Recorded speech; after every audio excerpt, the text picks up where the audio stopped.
जय जगन्नाथ ओडिया भागवत पाठ भीतर को आपण मान को स्वागत करुछि। आज जो कथा भीतर दे आमे जाउचे ध्रुवंग चरित्र से ध्रुवंग चरित बा तांकर गुण कीर्तन भीतर दे करी से के भली भाव रे भगवानकर सानिध्य लाभ करिथिले। मृत्यु पर जाय ध्रुवलोक रे बसबेली प्रभु तांको आशीर्वाद करिथिले। तावर से ध्रुवलोक जेतला जाउछंती कोन कोन सब घटिछि आबे ध्रुवंग चरित्र पढिले सुनिले कौन कौन आमर लाभ हुए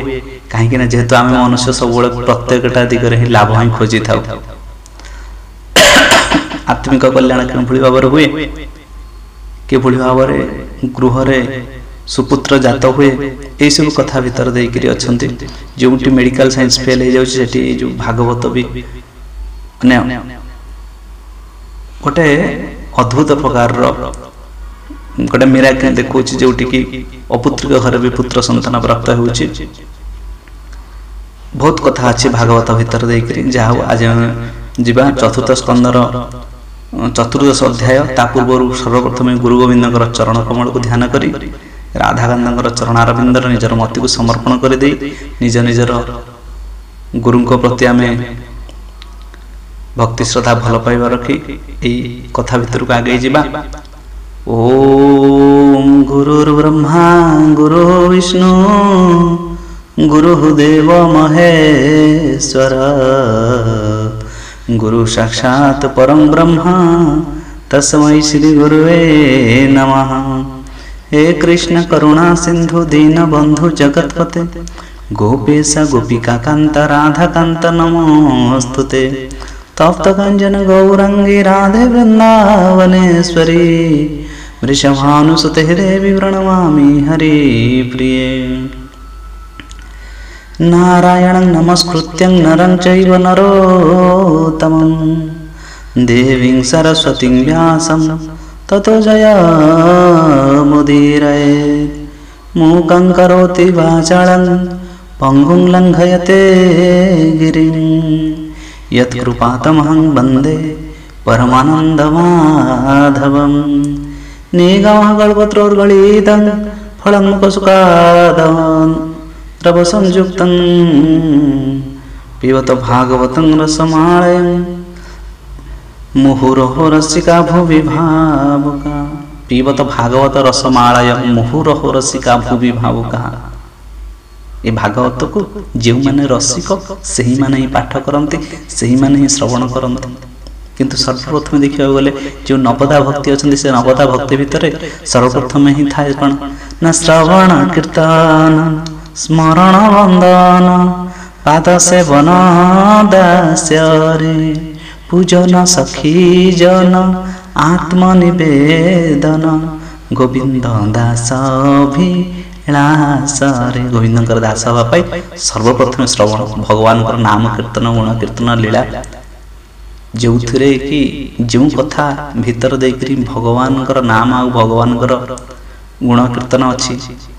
से ही श्रवण करने मात्र ही नवदा भक्ति भीतर प्रथम स्टेप रे पहुंची जा। तेणु ये कथा के अच्छी ना भागवत भीतर अच्छा से भागवत होती भक्तिर प्रथम सोपान पुणी भक्तिर अंतिम सोपान माने ना भागवत हूँ गोटे चक्राकार भागवत भीतर देकरी सबु किछि परिपूर्ण भाव में अच्छा। तेणु आम जो आरंभ करिया पुणी से जगह पहुंची जा तबने आम कौन फेरी आसिले कि ना भगवान लीला कथा भीतर देकर आम घूरी आसिले कहीं ना भगवान भी गोटे बड़ी भाव गोटे वृत्त सदृश कहीं सर्वव्यापी तांकर आदि नहीं अंत नहीं। तेणु भागवत कथार भी आदि नहांती कि अंत ना।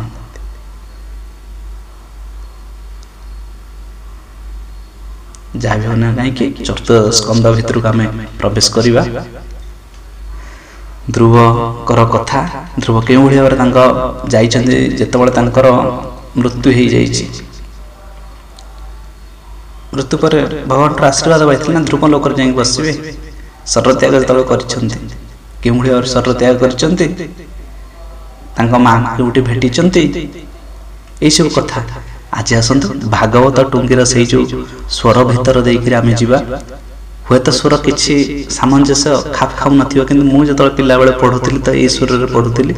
ତ ସେଇ ସ୍ୱର ହିଁ ମୋର ଭିତରେ ରହିଯାଇଛି। ଶୁଣନ୍ତୁ, ନିଶ୍ଚିନ୍ତ ଭାବରେ ଭଲ ଲାଗିବ। ଜୟ ଜଗନ୍ନାଥ।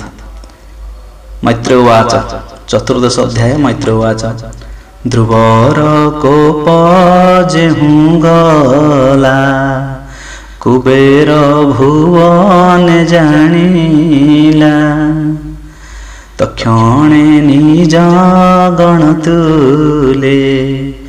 ଧ୍ରୁବ ସମୀପେ ଆସି ମିଳେ, ଅଞ୍ଜଳି କରିବେନି ପାଣି, ଧ୍ରୁବଙ୍କୁ କହେ ମଞ୍ଜୁବାଣୀ। ଧନଦ ଉବାଚ, ଶୁଣ ହେ କ୍ଷତ୍ରୀ ଚୂଡ଼ାମଣି, ତୋର ମହିମା ଆମ୍ଭେ ଶୁଣି, ମିଳିଲୁ ତୋହର ସମୀପେ, ଗୁହ୍ୟ କିନ୍ନର ଘେନି ସୁଖେ, ତୁ ଯେଣୁ ପିତାମହ ବୋଲେ, କୋପେ ଛାଡ଼ିଲୁ ରିପୁ ତୁଲେ, ଭ୍ରାତା ମରଣେ କୋପ ବହି, ଗୁହ୍ୟ କବି ନାସିଲୁ ତୁହି, କେହି କାହାର ହନ୍ତା ନହେ, ପ୍ରାଣୀ ଜୀବନ କାଳ ଦହେ, ଏ ଜୀବ ଅହଙ୍କାର ବହି, ଆତ୍ମାକୁ ବୋଲେ ତୁହି ମୁହିଁ, ଏ ନୁହେଁ ଜ୍ଞାନୀଙ୍କର ମତ, ଯାହାକୁ ପ୍ରସନ୍ନ ଅନନ୍ତ, ସଂସାରେ ଦେଖେ ସ୍ୱପ୍ନ ପ୍ରାୟ, ସେ ମୋହ ନୁହେଁ ବିପର୍ଯ୍ୟୟ, ତୋର ମଙ୍ଗଳ ହେଉ ନିତ୍ୟ, ଗୃହେ ତୁ ଚଳ ଶୁଦ୍ଧ ଚିତେ, ହରିଚରଣ ସେବା କର, ସଂସାର ଆତ୍ମାକୁ ଉଦ୍ଧର, ତୋତେ ମୋ ହୃଦ ଅନୁରାଗ, ଯେ ତୋର ଇଚ୍ଛା ପରମାଗ, ହରିଙ୍କୁ ହୃଦୟ ପରିବାଣ ତୁ, ବଡ଼ ଯୋଗୀ ଅଟୁ ଯେଣୁ ଏମନ୍ତ କୁବେର ବଚନେ, ଧ୍ରୁବ ବିଚାରେ ତୋଷ ମନେ। ମୈତ୍ରେୟ ଉବାଚ, କହଇ ହରି ପାଦ ଗତେ, ମୋହର ମନ ଥାଉ ନିତ୍ୟ, ଅନ୍ୟ କଳ୍ପନା ନାହିଁ ମୋର, ଯାହାର ପ୍ରସନ୍ନେ ଭବୁ ପାର, କହେ କୁବେର ଧ୍ରୁବେ ଚାହିଁ, ଏ ବର ଲଭ ଧ୍ରୁବ ତୁହି, ଏମନ୍ତ କହି ଧ୍ରୁବ ପାଶେ, କୁବେର ଗମିଲା କାଶେ, ଏବେ ହୋ ଶୁଣ ମହିପତି, ଧ୍ରୁବର ଅର୍ଜିଲା ବିଭୂତି, କୁବେର ଭୁବନ ସନ୍ତୋଷେ, ଧ୍ରୁବ ଗମିଲା ନିଜ ଦେଶେ, ନିଜ ଭୁବନେ ଧ୍ରୁବ ଯାଇ, ରୀତିଜ ପୁର ହିତରାଇ, ସଂକଳ୍ପ କଲା ବେଦ ମତେ, ପୂଜିଲା ବିଷ୍ଣୁ ପାଦ ଗତେ, ସ୍ୱଭାବେ ସମ୍ପଦ ସମ୍ପାଦି, ଅଣିମା ଆଦି ଅଷ୍ଟନିଧି, ସର୍ବସମ୍ପଦ ଭୋଗ କଲା, ଗୃହେ ଉତ୍ତାନ ପାଦ ବଳା, ପ୍ରଜାଏ ଧ୍ରୁବର ରାଜ୍ୟତେ, ପ୍ରଜାଏ ଧ୍ରୁବର ରାଜତ୍ୱେ, ଆନନ୍ଦେ ବଞ୍ଚିଲେ ଜଗତେ, ସ୍ୱଭାବେ ଧ୍ରୁବ ଧର୍ମଶୀଳ, ସୁସାଧୁ ବ୍ରାହ୍ମଣ ବତ୍ସଳ, କୃଷ୍ଣଙ୍କୁ ପିତୃଭାବେ ଜାଣି, ସୁଖ ଦୁଃଖକୁ ସେନ ଗଣି ଆନନ୍ଦ ମନେ, ଭୋଗ ପୂଜା ଧ୍ରୁବ ସପ୍ତଦ୍ୱୀପରେ ରାଜା, 36 ସହସ୍ର ବରଷ, ସ୍ୱଭାବେ ପରମ ଆୟୁଷ, ଆନନ୍ଦ ମନେ ଭୋଗ କଲା ଭୂମି ମଣ୍ଡଳେ ମନୁବଳା, ସୁବର୍ଣ୍ଣ ବର୍ଣ୍ଣ ଶୁଦ୍ଧ ଦେହେ, ପୁଣ୍ୟ ଉଦୟ ଅଘକ୍ଷୟ, ତୃତୀୟ ଅଘକ୍ଷୟ କରି ପୁତ୍ରକୁ ଅଧିରାଜ୍ୟ ବରି, ନୃପ ଆସନେ ବସାଇଲା, ସ୍ୱଭାବେ ଅଭିଷେକ କଲା, ଆତ୍ମା ସମ୍ପଦ ଆଦି ଯେତେ, ସ୍ୱପ୍ନର ପ୍ରାୟ ମଣି ଚିତ୍ତେ, ବିଷ୍ଣୁର ମାୟା ବଳ ଜାଣି, ଗନ୍ଧର୍ବପୁର ପ୍ରାୟ ମଣି, ସର୍ବସମ୍ପଦ ପରିହରି, ସଂଯମେ ଆତ୍ମା ବଶ କରି, ତପସ୍ୟା ପାଇ ସେ ଚଳିଲା, ବଦରି ବନେ ସେ ମିଳିଲା, ବିଷ୍ଣୁର ସ୍ଥୂଳ ରୂପେ ମନ, ସଂଯମ ବଳେ କରି ଧ୍ୟାନ, ତୀକ୍ଷ୍ଣ ରୂପାଲିଙ୍ଗନ କଲା, ନିର୍ମଳ ଜ୍ୟୋତି ପ୍ରକାଶିଲା, ତହୁଁ ସେ ଭେଦ ଶୂନ୍ୟ ହେଲା, ସ୍ଥୂଳର ଧ୍ୟାନ ସେ ଛାଡ଼ିଲା, ତହିଁ ଏହି ପ୍ରକାରେ ଧ୍ରୁବ ନୀତି हरिंक प्रति कला भक्ति अश्रुता नयन बहिला तहिरे अभिषिक्त हैला ता देह आनंदे बुड़िला सर्वांग पुलक होइला निजकु जानी न पारिला ज्ञान सागरे बुड़ी गला। अल्प समय अंतरे विमान देखे आकाशरे तेजे 10 दिग विराजे विष्णु को देखिला समाजे अखंड सुधाकर जेन्हे हरि को देखिला गगने रथे देखिला बेनी सुत निंदंती शशांग आदित्य किशोर श्याम तनु वर्ण दिशिना अरुण लोचन सोहे सुंदर भुजचारी विष्णु आयुध छंती धरी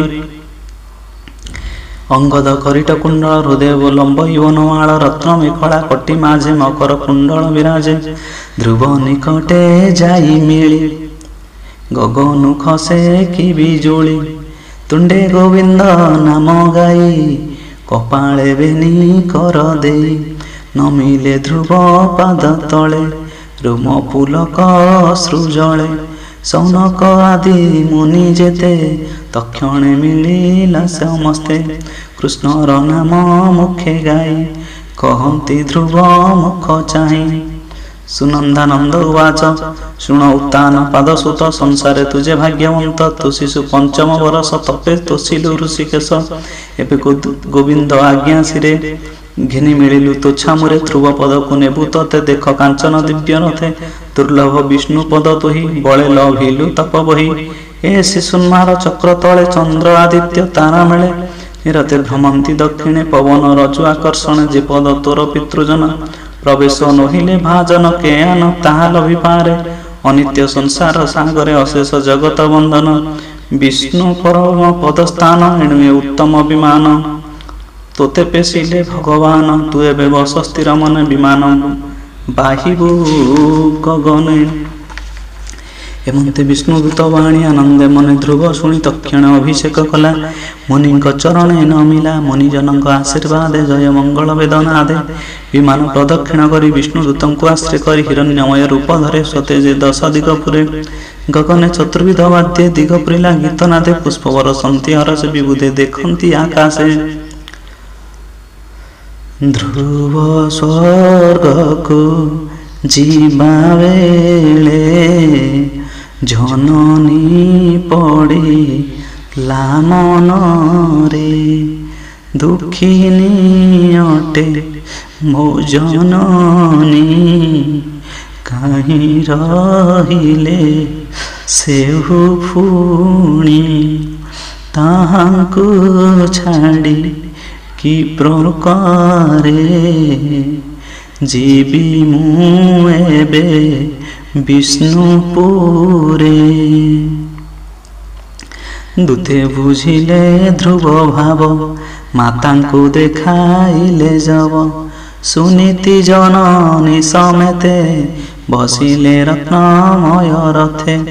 ध्रुव को देखी प्रशंसती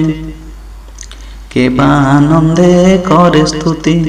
एमंते पुष्प वृष्टि पथे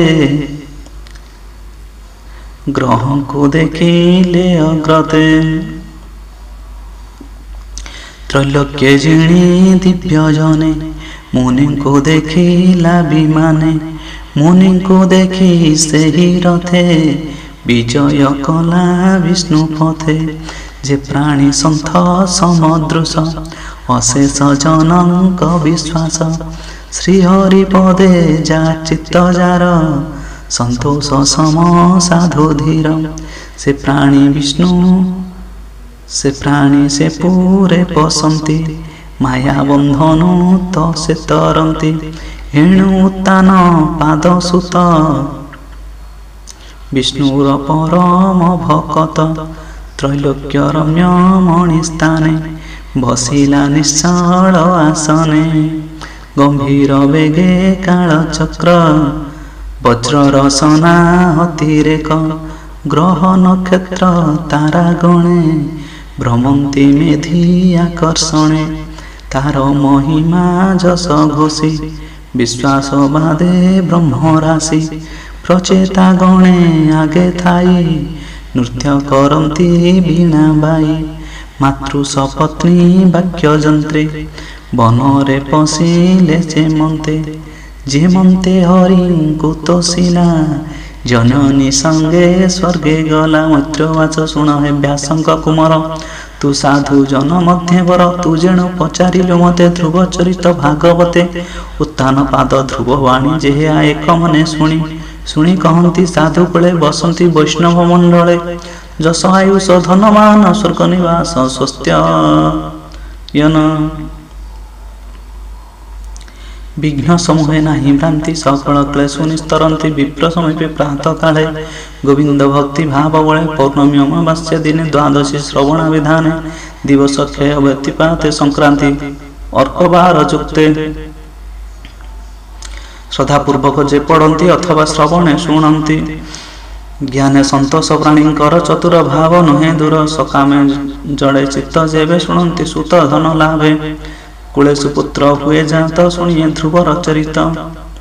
संसार जन हिते गीत कहिला विप्र जगन्नाथ इति श्रीमद् भागवते महापुराणे पारम संज्ञं संहितायां वैशिक्यं चतुर्थस्कन्धे ध्रुवलोक गमने नाम चतुर्दशोऽध्यायः भीमस्यापीडनं गमनेरपि मतिभ्रम यदि शुद्धं अशुद्धं वा मम दोष न विद्यते। जय जय श्री राधे स्वामी। जय जय श्री राधे।